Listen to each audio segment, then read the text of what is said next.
regarding the Chromebooks that they will be receiving. So again, if you have a new child here to our school, there will be another parent night to learn about Chromebooks next Thursday from 5:30 to 6. At this time, teachers, if you want to go ahead and start your meeting, just a reminder to show the PTO/admin video as well this evening. Thank you.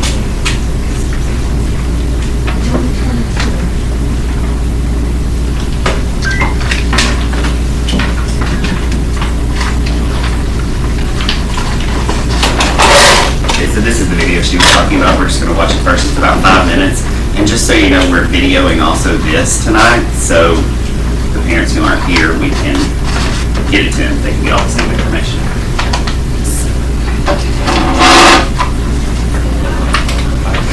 I am Dr. Swate, the principal at Rocky Ridge, and we thank you so much for being here tonight.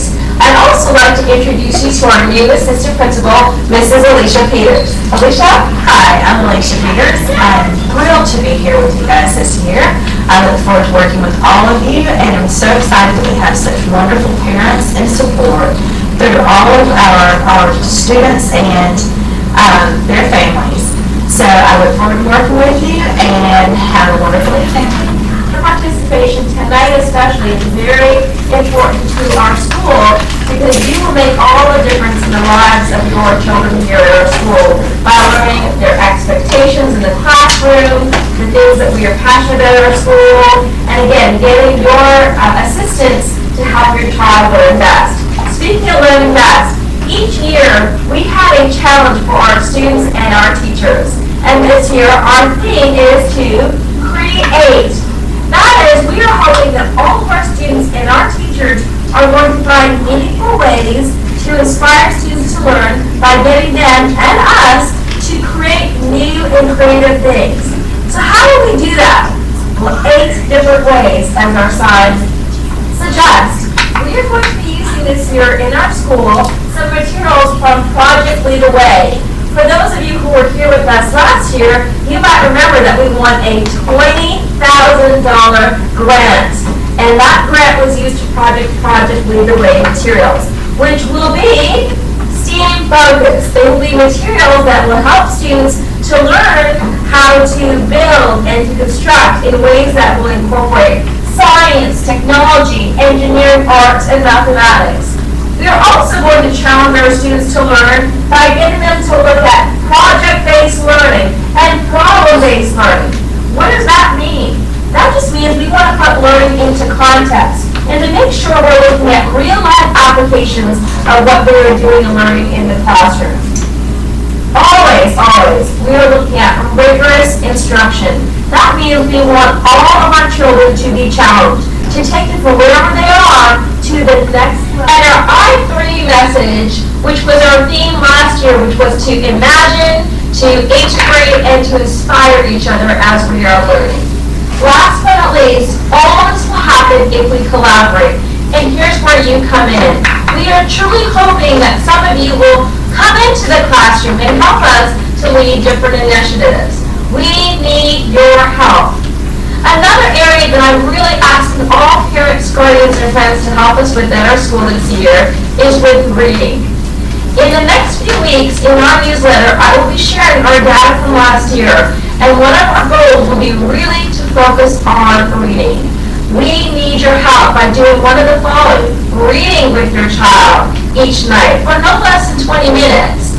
Even more importantly, asking them comprehension questions. Because what we find is that sometimes students are reading, but they really don't understand what they're reading. So asking them questions about the story will be helpful. And again, we will provide tips and strategies for you to do that in our newsletters. Basically, what I want to say to you tonight is thank you. Thank you for making our school great. Welcome to the Rock. Welcome to Rocky Ridge Parents Night. I'm Jessica Hedges, your PTO president. On behalf of the PTO, I would like to welcome you to a fun-filled year at the Rock.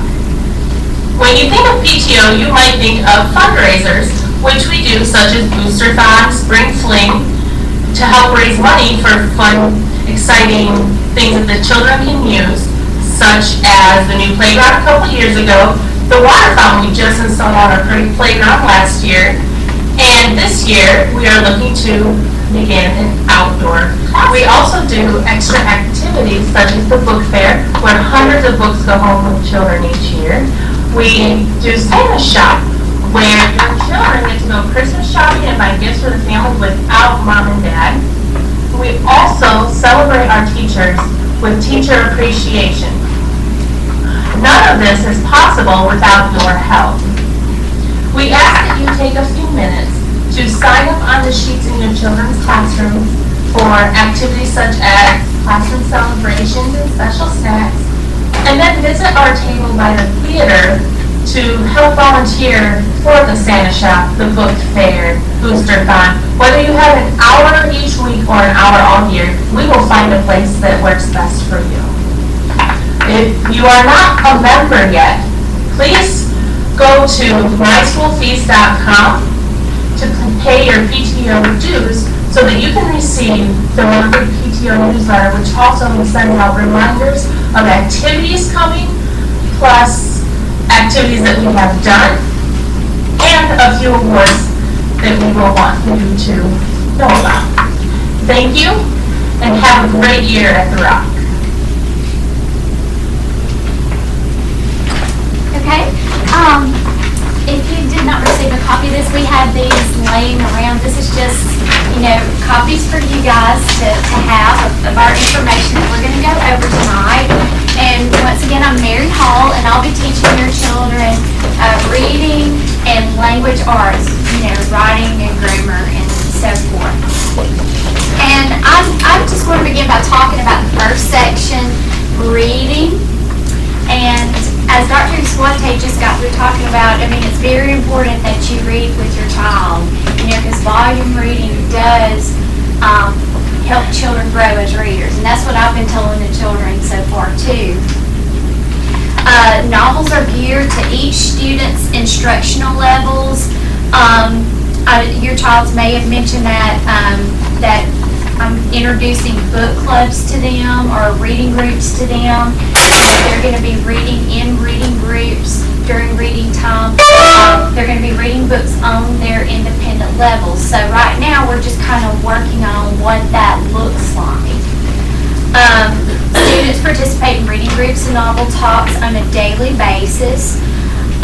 Independent work is aligned with the skills that are focused on during reading mini lessons. We meet together and have a reading mini lesson, and actually I have a chart down here, that we've been using to show the kids kind of the structure of our time together, reading workshop, where we spend time going over their morning work, and we spend time meeting as a whole group with a mini lesson. And then reading groups, they'll eventually break out into reading groups and novel talks, and then we'll have our classwork time and then small group time for me to work with small groups.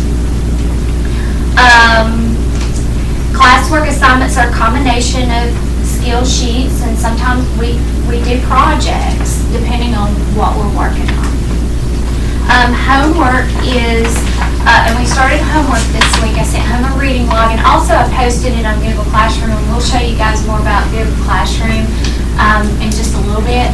But I also posted a copy of the reading log, saying for some reason the reading log gets lost. There's a copy that you can print out off of Google Classroom. But the kids need to read at least 20 minutes per night, Monday through Thursday. And the requirement is that students spend at least 80 minutes per week reading at home, total. And like in the morning, I'll check reading logs. I'll take up the reading logs, and I'll check those, and I'll return them to the kids on Monday, because there's 4 weeks worth of reading on the reading logs, where the kids record what novel they're reading, the time that they spent. I'll look to see that it adds up to 80 minutes. And then also just a thoughtful blurb or reflection that lets me know that the kids, a meaningful, thoughtful reflection that lets me know that the kids did really think about what they read. Let's see, reading logs will be kept on paper in the homework section of your child's binder. Students will submit them, like I said, each Friday, and they will be returned on Monday. And then 4 weeks are on the reading log. So We'll show you Google Classroom in just a little bit. Okay, language arts. After reading, then we'll spend time doing language arts where we're working on writing and we're working on grammar and so forth. Writing, we'll be working on 3 genres: narrative writing, informational writing, and also persuasive and opinion writing. So we're really going to be working hard on opinion writing and persuasive writing because that seems to be the most difficult for children in 4th grade. So we're really going to be working on that later on. Writing is also incorporated throughout the curriculum in science and social studies. Grammar is taught through reading and writing, and also with IXL. And that's something that we'll start using a little bit later on. And you guys are probably familiar with using IXL language and math, maybe from 3rd grade, if you've been here at Rocky Ridge.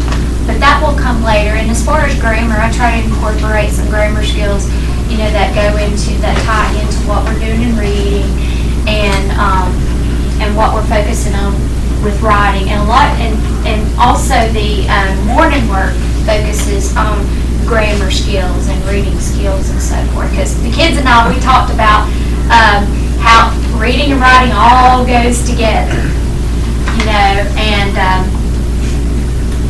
let's see. Spelling. The spelling test will be on Friday. We're going to start, I'm going to introduce spelling to the children on Monday. And I'm going to do spelling homework all through Spelling City this year. The kids will be able to go in and there'll be certain activities that they can do. And they're not very long activities. I will check each Friday. They can do it ever how they want to during the week. It's not like I'm going to have a set assignment for Monday and then for Tuesday and so forth. As long as they have the activities completed by Friday, and I can go in, I can log in and just see that they've completed the activity. So it's not like they have to turn it in on a piece of paper or anything like that. And usually they're fun activities too that they actually enjoy, working with their spelling words. And then they'll also take their spelling test on Spelling City as well. If a child does not have internet access, then they have time even during the day at school that they can go and kind of get caught up on that, like in the mornings, like if they finish their morning work early, in the afternoons, like right before dismissal and so forth. So it's still something that every child will be able to do. And are there any questions about reading or language arts? Okay. So I'm Daniel Schaffel, and I teach math, science, and social studies. And I will start just to add on the Spelling City, also for the test. If you want to see their grades every week after they take their test, just have them log on to their Chromebook and they can pull up their grades there. So we won't necessarily have to send home a paper copy every week because you'll have access to it on their screen. And math. So the big concepts in 4th grade are multiplication, division, fractions, and problem solving. The biggest chunk of that is fractions. We spend like almost 16 weeks on fractions, so it's a big chunk of the year on fractions. And the way that my math block works when they're with me for math is I do very little stand up in front of the room teaching. So the majority of the time they're going to be in a group with me and rotating through me, and that's where most of my instruction comes. Some things, I would say 15% would be me standing up here. The rest of the time it's based on the needs of different groups. And they move in and out of those groups as well. So that's kind of how that works. We call it math workshop. There's if they're not with me, they're not just sitting at their desk doing independent work. They're working with partners. They're either doing a Chromebook activity. Every month they have a big sheet that has 20 plus activities on it that they can choose from. But all of it's kind of either review stuff from 3rd grade or stuff that we've done so far this year. That's what those activities are. I do give, you may have already seen it, but we have like morning work every day, and I do give that's like their weekly math grade. It's not necessarily what we're like doing during our math block, but it is stuff that we have went over. And it worked very well for me last year. So that'll be their like weekly math grade, and then you may see like our first unit that we're doing is place value. So like when we're done with that 3-week unit, then you might see like a place value unit test come home. But it's nothing that they have to prepare for at home. Do it all. I also just want to show you a video that kind of sums up my kind of like philosophy on how to teach math. And it's just about 5 minutes. So it's about, I think, 6 or 7 different educators that are sharing, but it all goes together really well. And I'll let them tell it better than me. They probably do better than I do.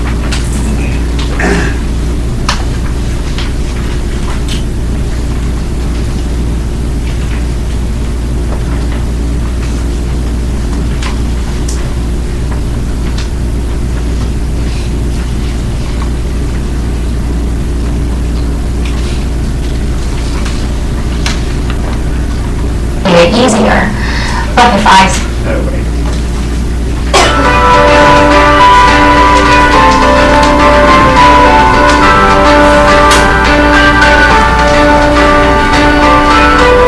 basically talks about how things, the way we learned it, we learned it, never understood. We knew what we were doing, but we didn't apply it.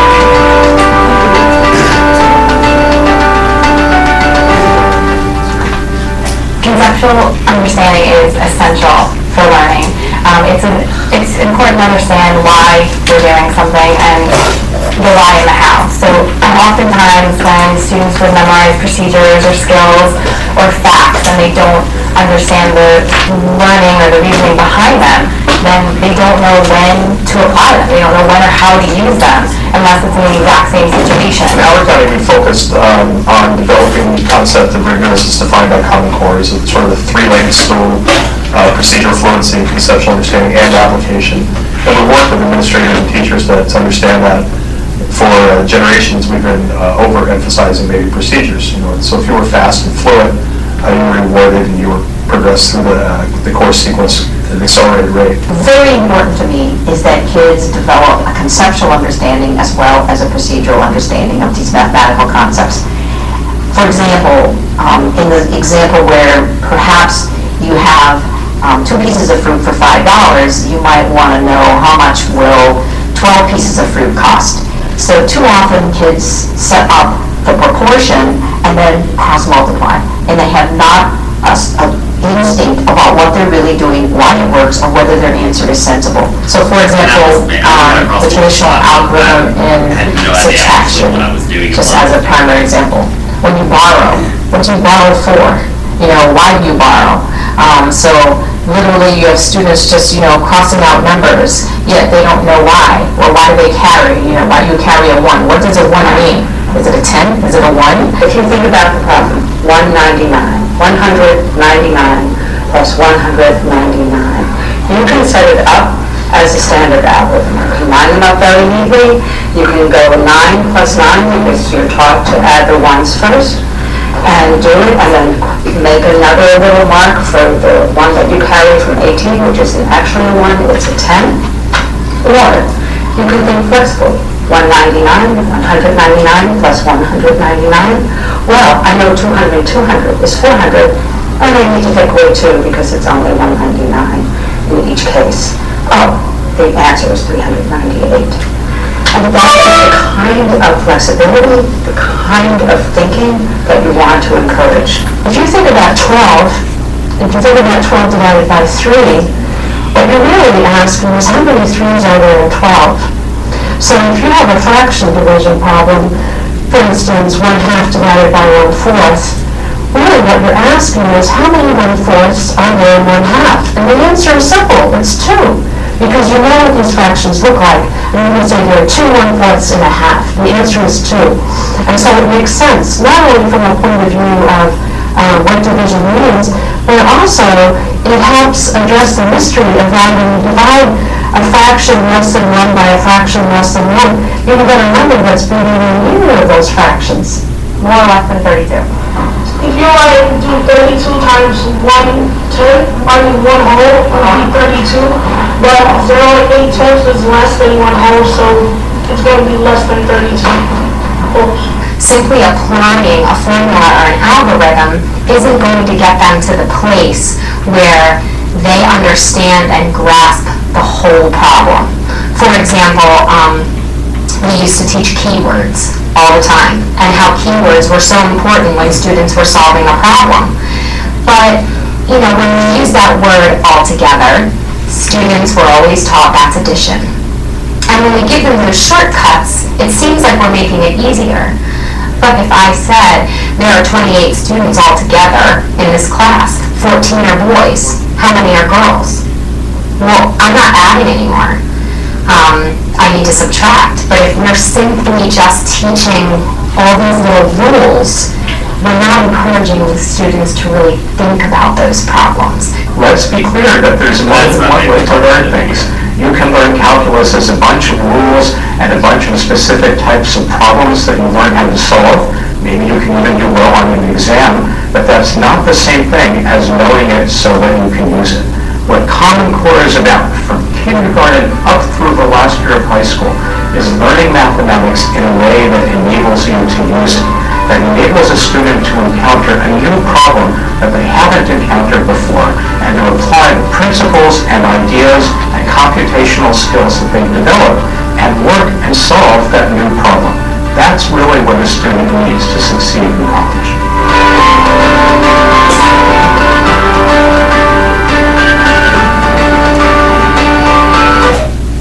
Okay, so just as a summary, I think like the gist of that whole video is just like as parents and teachers, we have to realize the difference between teaching clues, tricks, and keywords versus like constructively struggling with good problems, because it's good to struggle and it's good to fail because you learn from those mistakes.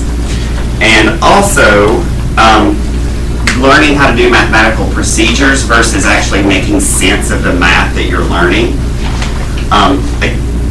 The perfect example is cross multiplication with fractions. I can sit there and, you know, as a 5th grader, I could put 2 6s and 4 8s up there and cross multiply and tell you which one's bigger, but I had no idea what that meant. I didn't have fractions didn't make sense to me until I was an adult, I really think, to be honest. So, but that's pretty much math. That's how math works in my room. Any questions? Yes. With us, like you say, learning the long way, how do we help our kids when they're home?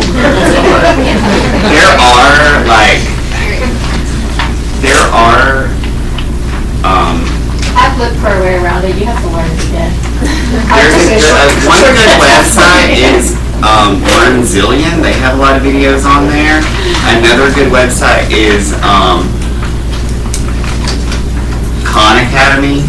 They have good videos on there, and I can send all this to you guys through email. But those are 2 good websites. But you have to be hesitant too with those websites because that may be a different way than you learned it, than I'm teaching it, and so you never know with those either. So, but I'll try my best to. I've already posted one place value Learn Zillion video in Google Classroom that kind of goes along. So I'm going to try to keep up with that. One more thing in math. Every year in 4th grade they do, Dr. Swate and Ms. Peters will be doing Multiplication Madness, and it's just like a little thing to get them motivated to learn their facts. And I forget when it starts. Yeah, I'm not sure when, but it lasts like a few weeks, and 4 or 5 weeks, I think. And in the end, they get like a reward. One of the rewards is like a trip to McDonald's. Other ones are just passes or extra recess or something like that. But it's pretty cool. It gets them motivated to learn them because they have to know them all. That's one of the things. That's one of the parts of the stool that they actually have to know. They have to know those facts. So, homework right now, I've posted homework. They have a homework math notebook, but it's all in the homework portion of Google Classroom. And that's how I'm going to continue to do it. But it won't always be like what they're doing this week. It may be later in the year, there will be a lot of IXL as homework but there won't be any paper homework. I'm trying my best to have hardly any paper, as little as possible this year. That's my goal. So. There are sometimes when paper's good, but I'm trying to limit it. As for science and social studies in 4th grade is Alabama history, so that's what we'll be doing in Alabama history. The way I'm going to do science and social studies is I will do about 5 weeks every quarter of science and about 4 of social studies. We're starting with science, and then we'll do social studies. I can't guarantee which one I'm going to do first because I may change my mind within the next 7 weeks. But as of now, I would be starting again with science.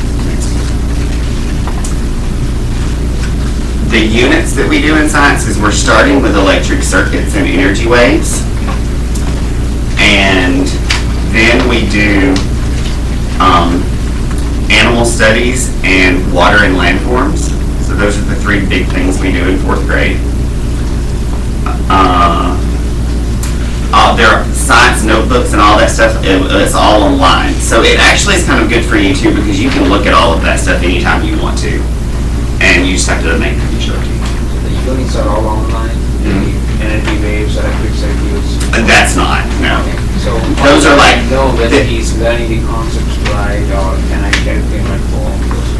Right. There will be, his science notebook, you'll be able to see questions that I've posed in his response, or it's I think it'll make sense once you maybe see after a couple weeks look at his notebook, and then if you have another question, ask you. But yeah, all of the science that we do, there is no textbook. It's all just kits that we actually this year we got all new ones. So that's pretty exciting.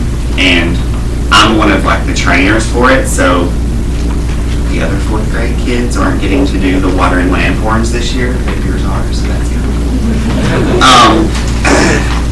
So I'll get to do all 3 of the new kits this year.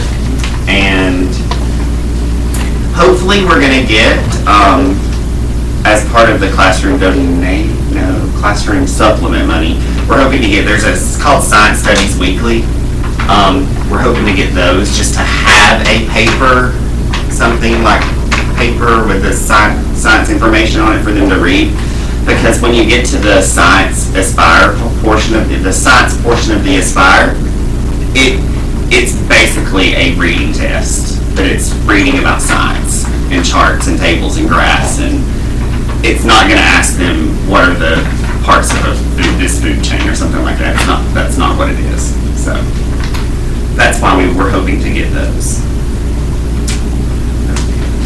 Any questions about science or social?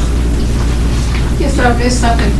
What online URL or address do you use for the online science notebook? Is it the IXL? That'll be something that's in Google Classroom.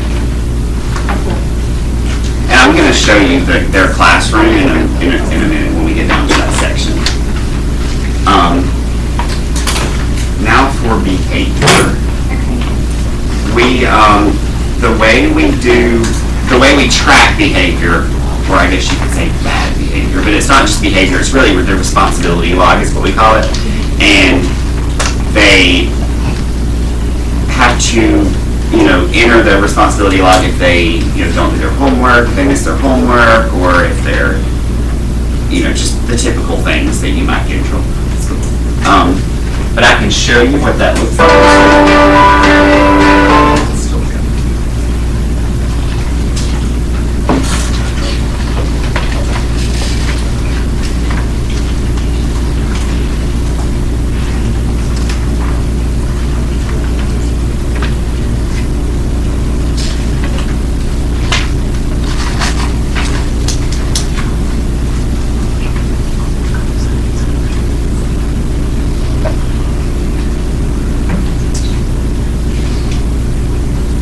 So this is, each one, I'm gonna skip a little bit. Each one of your kids have, they're parts of 3 classrooms. There's the homework classroom, there is my classwork classroom, and then, you can't see it on my screen, but Miss Hall has a reading one, right? Yes, I do. Yes. I do. But it's in my classroom. But when your child pulls it up, it'll show, Mr. Shackle's math classroom, Miss Hall's reading and writing or language arts classroom, and then the homework, like we both share the same homework classroom. So all the math homework and spelling homework, and then the reading log and everything will all be in the homework one. And it all stays there. So it's always there. So this is where, the reason I skipped is because this is where their responsibility log is. So they can't see each other's responses, but I'll show you like what they see when they have to do it. It basically, it's just a Google form. It just asks their name, their homeroom teacher, what happened, the problem, what choices you can make to avoid this problem, and then what character trait needs to be focused on next time. And they submit, and that's a way like we can look at these then at the end of 9 weeks and see, that's how we kind of keep track of it. So and it's all right there for us. And at a conference, we can always pull that up as well.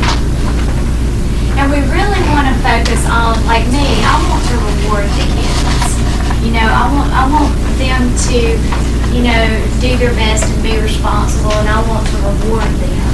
And, but we also expect them to be responsible for their homework, and be responsible for, the general school behavior that we expect in our classrooms, and then just here at Rocky Ridge in general, the 3 R's are to be respectful, responsible, and resourceful. Right, and the way, like if you have to, the consequences for this, I guess, is like you miss like 5 minutes of, you have 5 minutes of walk time at recess if you sign the responsibility book. If you sign it again, then it would be 10 minutes.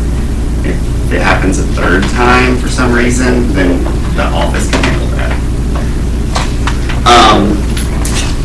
As for rewards, the way I do it is, I give out little like positivity cards, is what they're called, and anytime they're doing something good, they get one, they put their name on it, I put it in a bucket, and we do drawings every so often.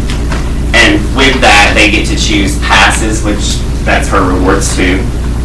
Like a take off your shoes for the day pass, sit with a friend at lunch pass, homework pass, where they don't have to do their homework one night. Game pass, hat pass. I think I covered it. So show and tell pass. Oh, yes, a show and share pass where they can bring something and share with the class. And also pet shop pass, to bring a stuffed animal, their favorite stuffed animal for the day. And we also do like at the end of the year, if they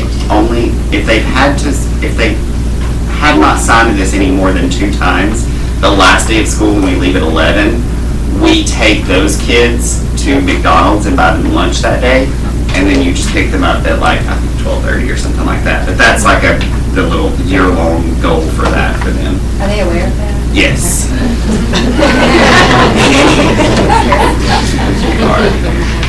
Last week was a free week. They had to sign up for certain stuff, but it was still a free week, so it started Monday. I told them it wasn't going to disappear what they had already done, but it was for that purpose. It started fresh this past Monday.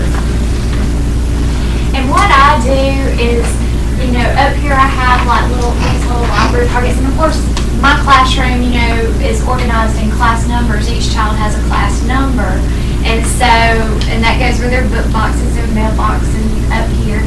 But every time I see a child doing something good, I like to reward them. I say, hey, you're doing a good job. When I pay them a compliment, then they know that they can come get one of these little sticks and put up here. And this is just kind of a visual thing for them so that they can kind of keep track of, you know, how they're doing and that, you know, where they are to earn the rewards. And so when they get 3 of the small sticks, then the next time they trade it out for a larger stick. And then once they get 3 large sticks, then they get to trade those in and they get to choose one of my reward coupons. And that's for the things that we just got through talking about. And they can redeem that reward coupon whenever they want to, whatever day that they choose to use it. And then it starts over again. They start earning the small sticks and then the big sticks and then another reward. So they're constantly able to work towards earning rewards. Okay, so like you can see up here, I have already, there's their reading log that you can, right there, and it'll always be there, all of this will be. And so this is their homework this week for math, and that was last week's. So, and then the classwork one, I'll just show you what is where like their morning work is for the week, and other stuff as well. But you can have them pull this up and show this to you anytime. And also, one of the main reasons why I wanted you to fill out that Google form is, and I emailed the link out to everybody too, so that's kind of a pain sometimes to type all those like H8 whatever letters out, but it's because you can subscribe to like a weekly update of your child's Google Classroom. It's a new feature this year. It's really cool. It sends you like a snapshot of everything I just showed you without you having to ask them to log in or do anything like that. And also, my morning work, since we go and we make corrections, like we do editing marks and things like that on some of the sentences, since it's language arts, we still do that paper pencil, so it'll be in their binder, in the language arts section of their binder.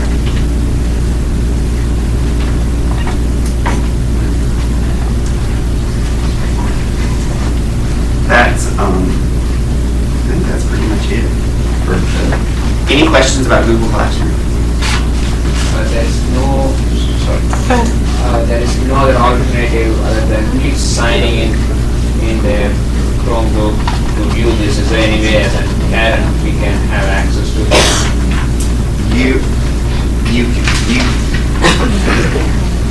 No, that is the answer to that. I'm trying to get the words out. You can have them log in, you can get the subscribe to the updates.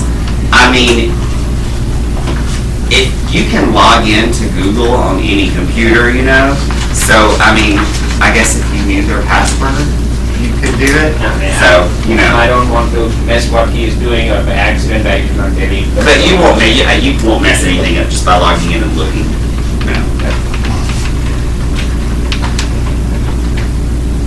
Okay, Because I can't give you like access to the actual classroom because then you would be like looking at every one of those. okay. Oh, is that all with this? That's all with this? Yeah. Oh, wait, I'm sorry. Where it has due dates, like sometimes on his Google Classroom will say not done or late, but that may have been turned in on paper, like that may not always be true. That Yeah, don't pay too much attention about that. Okay. I didn't use this last year, so you have to be patient a little bit with me as well. As for that, like little stuff like that, just to keep up with. No, it's fine. Yeah, but because I'm still. I mean, I know a lot about it, but I don't, know everything and how to manage it. I guess you could say. And same with me. We're on the same page. Yeah, and also you can look at their. Mine looks a little different than theirs is going to look, but like. You can have them pull up this is what we're using in place of planners this year, because normally we buy planners, we're not using those this year. You can have them pull up their like calendar in Classroom, and it shows you what they've been doing. And this isn't everything we do, but the only ones that really you need to worry about are the homework ones, because none of the classwork stuff, none of that needs to happen at home. It's just the green ones for that classroom.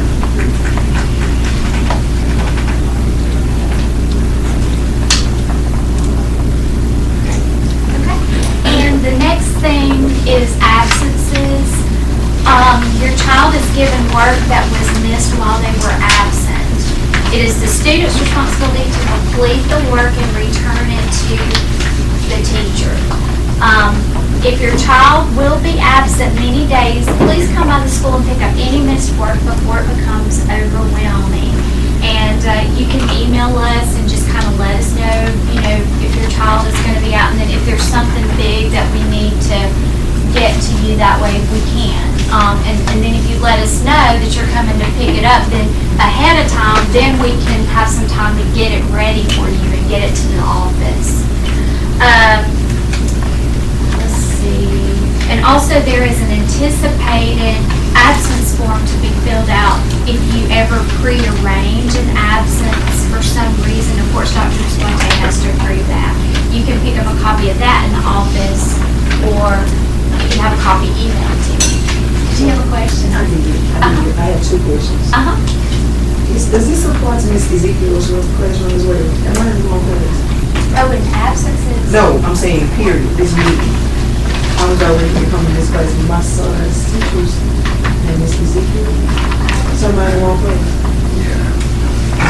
But it's not gonna be that different. We work closely together, but I promise it's not gonna be different. It's down the hall. It's all about the water and wind formations.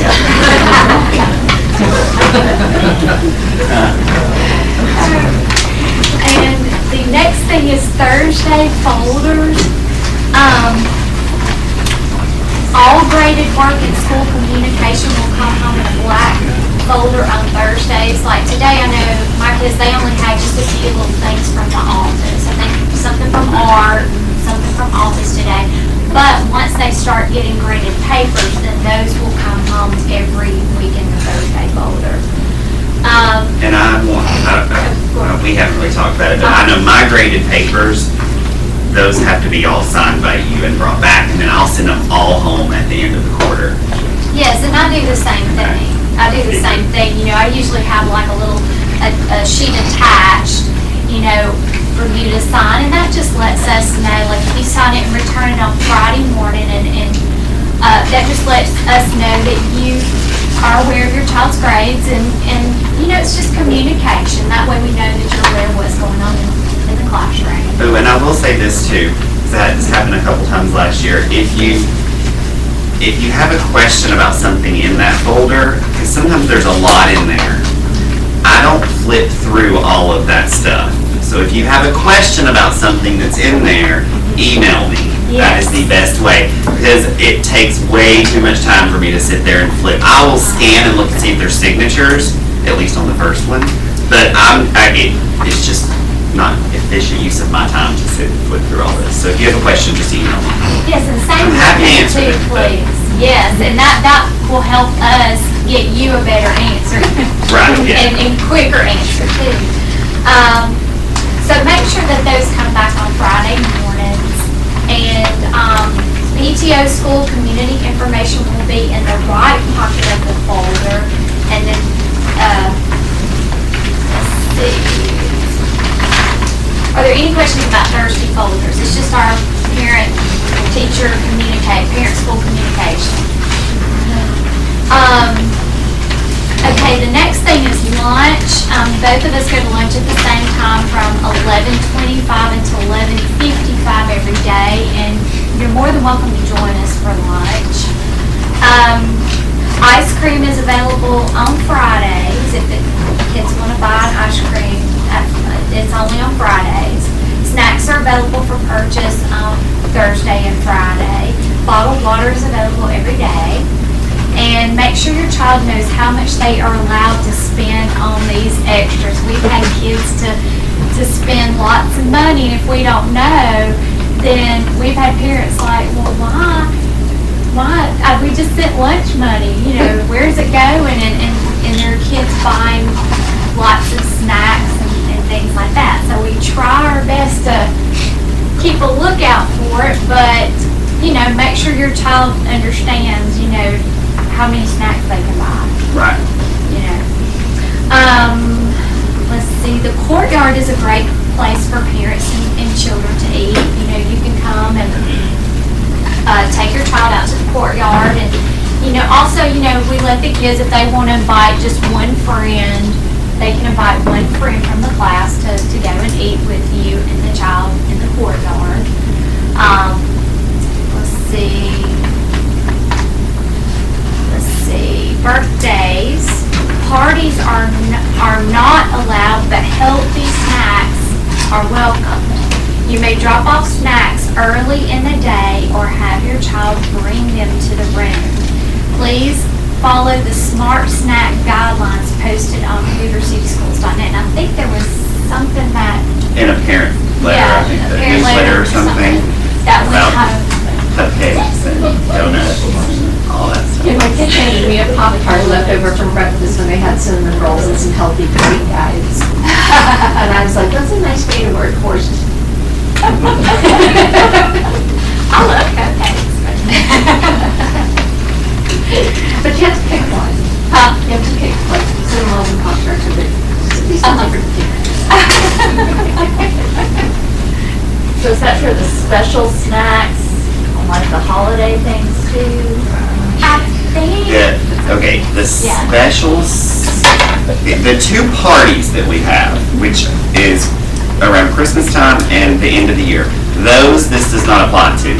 Okay. But I think there are a couple others Halloween, I now. signed up for Halloween. Halloween, and it's supposed to follow them. and Yeah, I think the only other... There's not a constant. But, I mean, but no, really though, it is, and like birthdays, I think they're wanting you to choose from the healthy snack list for birthdays and that kind of thing. And then I think the only two other special snacks are Halloween and Valentine's Day, besides the two bigger party snacks. It looks like state treat and get it off the table. Okay, so, next is safety patrol, just so you know what they look for at the end of this school year. They have to have a C average throughout the whole year in everything. Now, that doesn't mean a C or higher in everything, it just means at the very end, that final average has to be a C in everything. And they can't have any ones on their report card under the behavior and study skills section. Next up is the National Elementary Honor Society. That's something new. I mean, it's new for your kids because it's 4th and 5th grade only. And Miss Waring and myself are the ones that are, we co-sponsor that. And in order for them to, the criteria for getting in the Honor Society is they have to have been here for 2 consecutive semesters. So basically they had to complete 3rd grade here, the entire 3rd grade. And they had to have an A average last semester. So that final column had to be all A's for them to get in the Honor Society. And they also have to have a behavior recommendation from teachers this year and last year's teacher. And that will happen within the next month is when we'll start getting that going. And transportation. Just the big thing about transportation is make sure that you let really as soon as possible, but for sure by 1 o'clock. And anytime you send anything about absences or transportation or any of that stuff, send it to myself, Miss Halsell, and Miss Jadon in the office. So just send it, copy all 3 of us on that. And that way, just in case one of us aren't paying attention or something. We're not check our emails when we need it.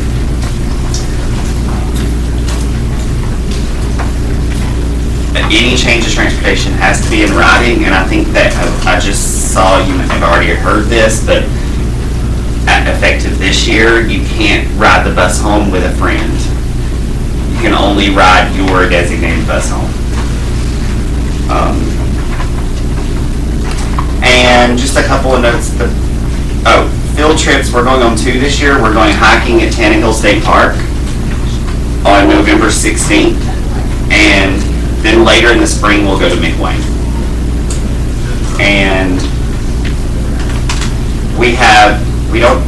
do you do snack?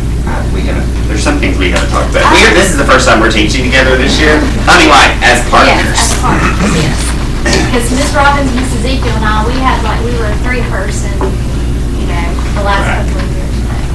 I don't do snack. Since we have breakfast in the classroom and we have lunch at 11:25, there's not a need for it. Yes, same with me. I mean, if there's a special circumstance, I'll let me know. Yes, definitely. Because we want to make sure we're meeting all the medical concerns. And I strongly encourage them all to bring a water bottle to school that they can refill and just keep it at their desk, but only water. And that way they can. No packets and stuff in the water or any of that stuff. Yeah, just Plain water. I know it's so boring, but. Because it makes it so much easier, because when we swap classes too, like I know at recess, the kids go, and after PE, they're hot, and it takes a lot of time to get the whole class just going to the water fountain. It's really nice when we can come back to the classroom, and the kids have their water bottles, and they can get a drink of water, and so forth. And then after recess too.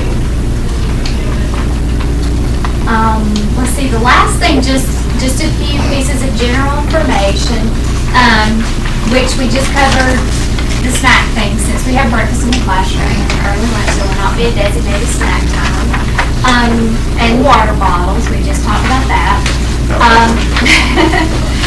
In order for your child to keep up with class assignments, homework, it is very important that they come to school with a fully charged Chromebook, because we do a lot of Chromebook work at school.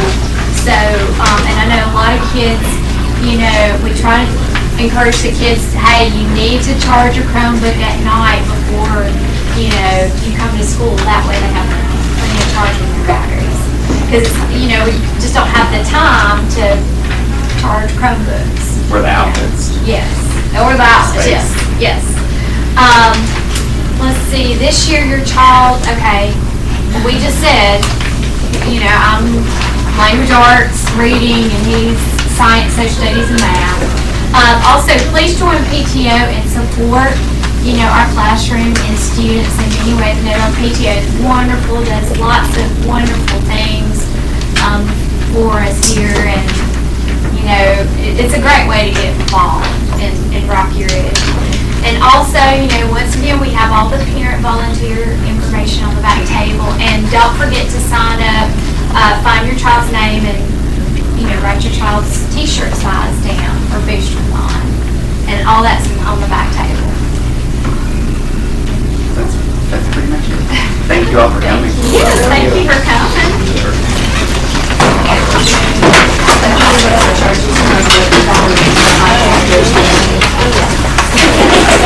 Only last one.